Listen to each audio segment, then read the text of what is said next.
만약 네가 외국에 놀러 갔다가 배가 난파돼서 말도 안 통하는 미지의 나라에 표류했다고 쳐봐. 근데 거기서 13년 동안 갇혀서 노역을 시키고 본국으로 돌려보내주지도 않아. 탈출도 금지. 심지어 그 나라 사람들은 널 외계인 보듯 쳐다봐. 이런 일이 1600년대 실제로 벌어졌다는 거야. 더 놀라운 건 그렇게 표류한 2명의 네덜란드인이 전혀 다른 선택을 했다는 거. 한 명은 그 나라에 귀화해서 살아남았고 한 명은 끝까지 탈출을 시도해서 결국 세계 역사에 이름을 남기게 돼. 오늘 이야기의 주인공은 바로 벨테브레와 하멜.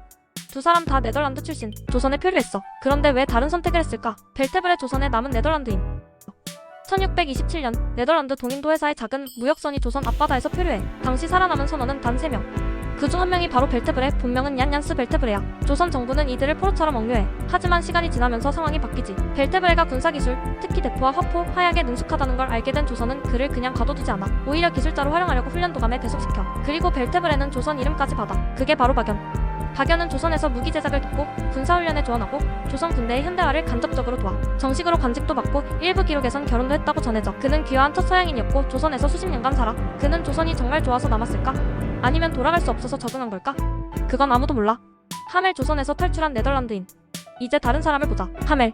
본명은 핸드릭 하멜. 1653년 하멜은 동인도에서 소속 상선 스페르베르호를 타고 일본 나가사키로 향하던 중이었어. 그런데 제주도 근처에서 조난. 배는 난파되고 선원 64명 중 36명이 살아남았지. 그들은 조선에 의해 구조되지만 자유는 없었어. 조선은 이들을 억류해. 감옥은 아니지만 감시와 제한이 가득한 상태로 제주도에 머물게 하지. 3년 뒤 하멜과 동료들은 전라도 강진과 해남으로 이동돼. 그 이유는 제주도에서 도망칠까봐 본토로 옮겨 감시하겠다는 거였어. 일부는 서울로 올라가기도 해. 왜냐면 조선 도정이 혹시 서양 기술이 있을까 해서 기술자 감별을 한 거지. 하지만 하멜은 상선의 보조석이었을 뿐이야. 기술자가 아니었어. 그래서 결국 다시 남쪽으로 내려가게 돼. 그 후 하멜은 13년 동안 조선에 억류돼 있어. 감시받고 노역하고 통역도 안 되고 고향에 연락도 못하고. 그 와중에 조선에서 이미 살아가고 있는 벨테브레를 만나지. 하멜은 벨테브레에게 탈출을 도와달라고 부탁했지만 벨테브레는 도와주지 않아. 결국 1666년 하멜은 동료 7명과 함께 전라남도 여수에서 작은 배를 훔쳐 탈출해. 위험한 항해 끝에 일본 나가사키에 도착. 거기서 네덜란드 동인도 회사의 도움을 받아 고국으로 귀환해. 하멜은 살아 돌아간 뒤 하멜 표류기를 써. 조선에서의 억류 생활, 문화 충격, 백성들의 삶, 제도 풍습 등. 그가 쓴 내용은 서양 세계에서 조선을 처음으로 소개한 공식 자료가 돼. 하멜은 이렇게 말해. 우리는 본국으로 돌아가기를 원했지만 조선은 우리를 보내줄 생각이 없었다. 왜 조선은 이들을 가둔 걸까?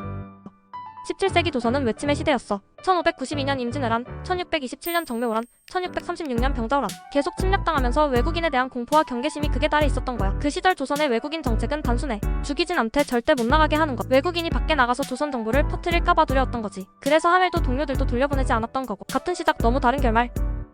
벨테브레는 정착했고 하멜은 탈출했어. 한 명은 귀화했고 한 명은 책을 썼지. 둘 다 조선에 표류한 외국인이었지만 운명은 정반대로 갈렸어. 한 명은 조선에서 이름을 잃고 박연이 되었고 한 명은 조선을 탈출한 뒤 핸드릭 하멜이라는 이름으로 세계사에 남았어. 그들이 다른 선택을 한 이유는 그냥 성격 차이였을까? 아니면 시대와 처지의 차이였을까? 벨테브레는 귀화했지만 진심으로 조선을 사랑했는지는 아무도 몰라. 하멜은 조선을 떠났지만 그 덕분에 조선은 세계에 처음으로 알려졌어. 오늘날 지금 제주도에는 하멜 표류지 표석이 있고 여수엔 하멜 등대, 하멜 기념관까지 있어. 하멜이 살아있다면 어이가 없을 거야. 13년 동안 억류하고 노역까지 시켜놓고 지금은 본인 이름을 내건 관광지를 만들었으니. 반면 벨테브레는 조선에 묻혔고 그의 무덤은 남아있지 않아. 그는 조선에서 살았고 사라졌어. 두 사람 모두 지금은 한국 역사에서 잊히지 않는 인물이야. 하지만 그들이 원해서 그렇게 된 건 아닐지도 몰라. 17세기 조선은 좁았고 세상은 멀었어. 그런 시대에 떠밀려 들어온 두 외국인. 한 명은 남기로 했고 한 명은 떠나기로 했지. 그건 아마 마음의 방향이었을지도 모르겠다. 조선을 집으로 본 사람과 조선을 감옥으로 느낀 사람.